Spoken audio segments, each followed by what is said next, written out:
Hello friends, welcome to Bhuvanas channel 27. இன்னைக்கு நம்ம Deepavali special தட்டை எப்படி பண்றதுன்னு பார்க்க போறோம். அதுக்கு தேவையான பொருட்கள் என்னன்னு பார்க்கலாம்.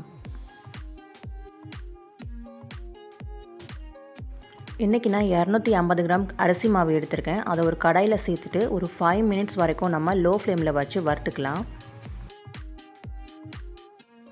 வறுக்காம செய்யறதை விட வறுத்துட்டு செஞ்சோம் அப்படினா மாவு பிசையும் போது கைகள்ல ஒட்டாம ஸ்மூத்தா சாஃப்ட்டா இருக்கும். தட்டையும் நல்லா கிறிஸ்பியா வரும். ஒரு மிக்ஸி ஜார்ல 10 இருந்து 15 நம்பர் தோல் உரிக்காத பூண்டு சேர்த்துக்கிறேன். அது கூடவே 4-5 காஞ்ச மிளகாய் சேர்த்துக்கலாம். கொஞ்சமா தண்ணி சேர்த்து இது ஒரு பேஸ்டா நம்ம அரைச்சு எடுத்துக்கலாம். இந்த மாதிரி நம்ம பூண்டையும் மிளகாயும் அரைச்சு சேர்க்கறதால தட்டை ரொம்ப வாசனையாவும் சுவையாவும் இருக்கும்.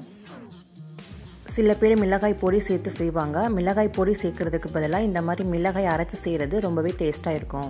இப்போ நம்ம வறுத்த அரிசி மாவை ஒரு பவுலில் சேர்த்துக்கலாம்.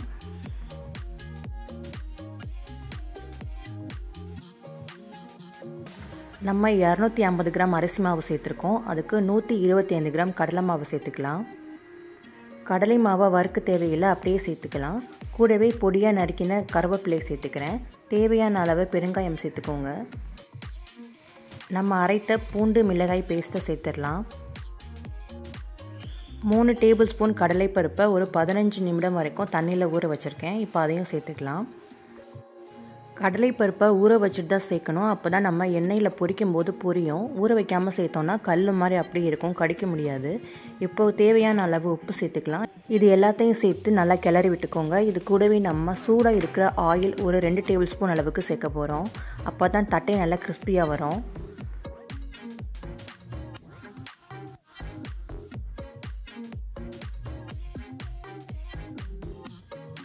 இது எல்லாத்தையும் சேர்த்து நல்லா பிசைஞ்சதுக்கு அப்புறமா கொஞ்சம் கொஞ்சமாக தண்ணி சேர்த்து சப்பாத்தி மாவு பதத்துக்கு பிசைஞ்சுக்கோங்க.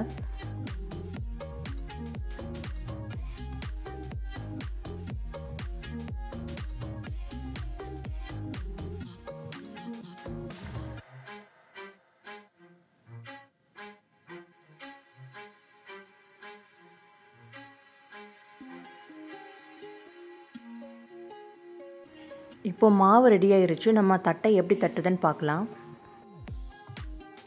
இந்த மாதிரி ஒரு பிளாஸ்டிக் ஷீட் எடுத்துக்கோங்க. அதில் உள்பக்கமாக ஆயில் அப்ளை பண்ணிக்கோங்க.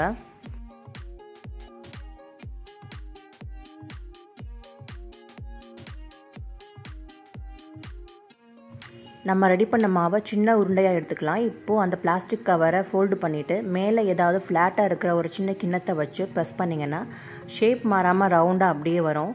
ஓரங்களையும் நல்லா அழுத்தி விட்டுக்கோங்க. கைகளால் தட்டுறதை விட இந்த மாதிரி பிளாஸ்டிக் கவர் யூஸ் பண்ணி பண்ணோன்னா ஈஸியாகவும் பண்ணிடலாம். அதே மாதிரி ரவுண்டு ஷேப்பாகவும் வரும். இப்போ சூடாக இருக்கிற எண்ணெயில் நம்ம ரெடி பண்ண தட்டைகளை சேர்த்துடலாம். ஸ்டவ்வை லோ ஃப்ளேமில் வச்சுக்கோங்க. இதை ஃப்ரை பண்ணி எடுக்கிறதுக்கு 7 to 8 நிமிஷம் வரைக்கும் போதும்.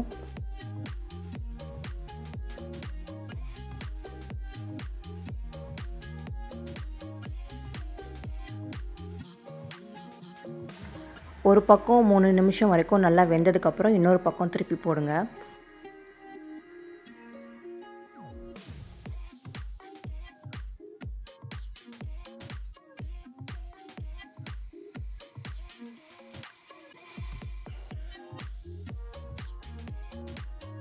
இப்போ பாருங்கள், 2 சைடும் நல்லா பொன்னிறமாக ஃப்ரை ஆயிருச்சு. எண்ணெயில் பொரியிற அந்த சத்தமும் அடங்கிருச்சு. இந்த ஸ்டேஜில் நம்ம வெளியில் எடுத்துடலாம்.